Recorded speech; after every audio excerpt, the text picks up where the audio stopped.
rasa yang gak mudah dijelaskan, seperti rasa marah, rasa ingin membalas, rasa ingin membukti pilihannya tuh gak tepat.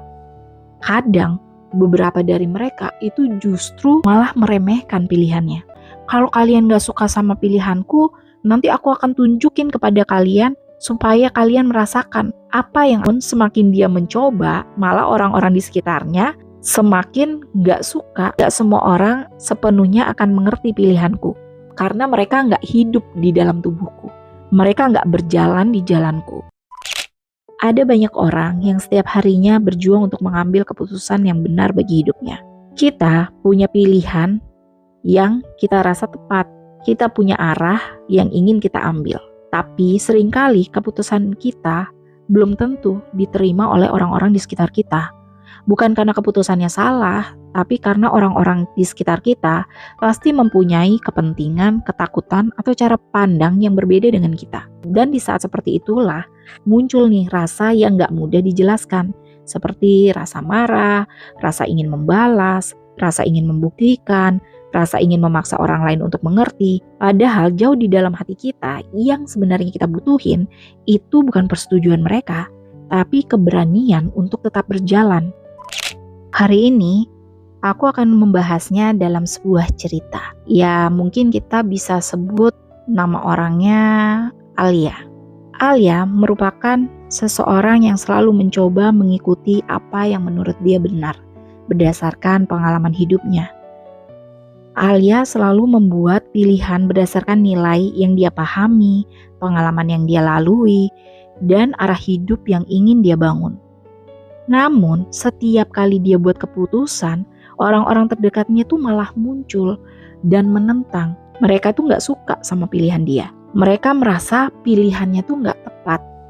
Kadang, beberapa dari mereka itu justru malah meremehkan pilihannya. Dan setiap kali itu terjadi, Alia ngerasa kayak marah banget. Dia merasa gak didukung, dia merasa disalahpahami, dia jadi merasa ada dorongan harus membuktikan sesuatu bahwa apa yang dia pilih itu benar. Ada bagian dari dirinya yang terus berkata, kalau kalian gak suka sama pilihanku, nanti aku akan tunjukin kepada kalian supaya kalian merasakan apa yang aku rasakan. Sebenarnya keinginan Alia untuk membalas itu bukan muncul karena dia ingin menyakiti, tapi karena dia ingin dimengerti. Dia ingin merasakan apa sih rasanya didukung, apa rasanya dipercaya. Namun semakin dia mencoba, malah orang-orang di sekitarnya semakin gak suka. Dan yang ada dia malah semakin lelah menghadapi semua orang di sekitarnya. Kalau dilihat dari ceritanya sih, sebenarnya orang-orang ini gak benar-benar menolak pilihannya dia, tetapi orang-orang ini sebenarnya sedang menjaga kepentingan mereka sendiri-sendiri. Karena setiap orang pasti punya kepentingan sendiri-sendiri nih. Suatu hari ketika Alia ini emosinya mereda, dia ini duduk dan memperhatikan semua orang-orang di sekitarnya dia. Dan dia mulai melihat bahwa orang-orang di sekitarnya gak setuju bukan karena pilihan yang gak baik. Mereka juga gak suka bukan karena pilihan Alia itu salah, tapi mereka ini menentang karena mereka takut kehilangan kendali. Mereka menentang karena mereka punya agenda, kepentingan, atau perspektif yang berbeda. Di titik ini, Alia mulai sadar bahwa gak semua orang sepenuhnya akan mengerti pilihanku, karena mereka gak hidup di dalam tubuhku. Mereka gak berjalan di jalanku, dan mereka gak memikul resiko yang sama dengan aku. Dari sinilah Alia mulai mengerti bahwa memaksa orang lain untuk setuju adalah usaha yang sia-sia. Setelah memahami ini, Alia mulai mengubah pendekatannya. Yang dulunya dia fokus pada bagaimana orang lain bisa menerima pilihannya, sekarang dia malah mulai fokus pada bagaimana dia bisa menerima pilihannya sendiri.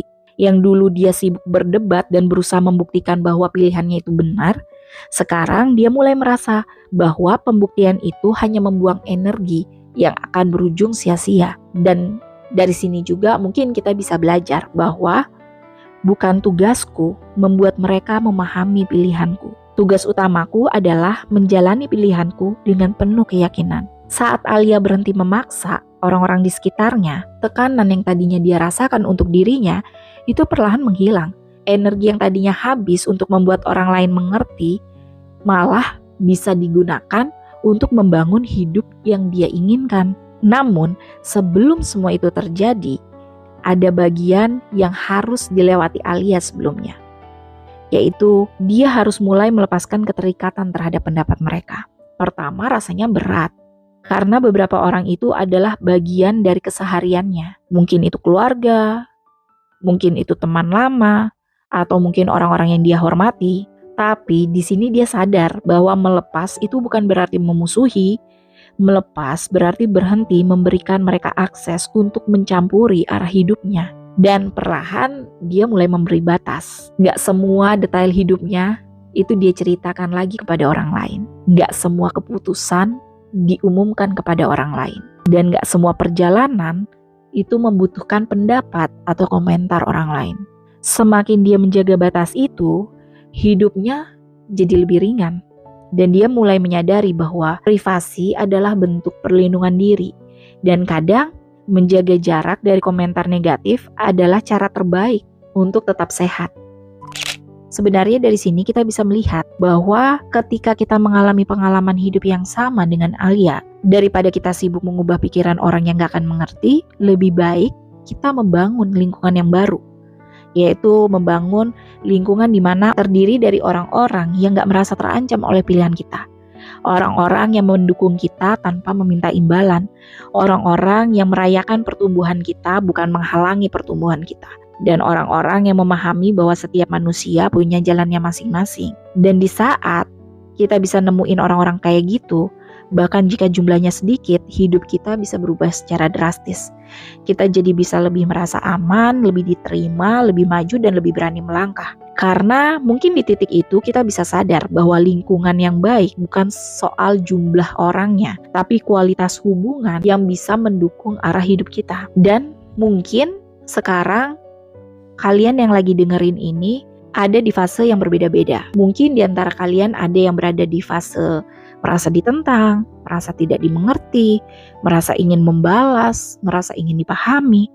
Namun, dari perjalanan atau kisah Alia tadi, kita bisa belajar satu hal. Hidup bukan tentang membuat semua orang setuju. Hidup adalah tentang melangkah dengan keberanian pada pilihan yang kita tahu itu benar untuk diri kita. Jika tidak ada lingkungan yang mendukung kita, ya kita bisa menciptakan lingkungan yang benar-benar bisa mendukung kita. Jika tidak ada yang mengerti pilihan kita, maka mungkin kita dulu yang harus memahami pilihan kita. Jika ada orang yang menentang kita, sadari bahwa itu tidak sepenuhnya tentang kita. Dan saat kita mulai berjalan di jalur kita sendiri, maka kita akan menemukan bahwa dunia ini tuh ternyata luas dan selalu ada ruang bagi orang yang memilih jalannya dengan penuh kepercayaan.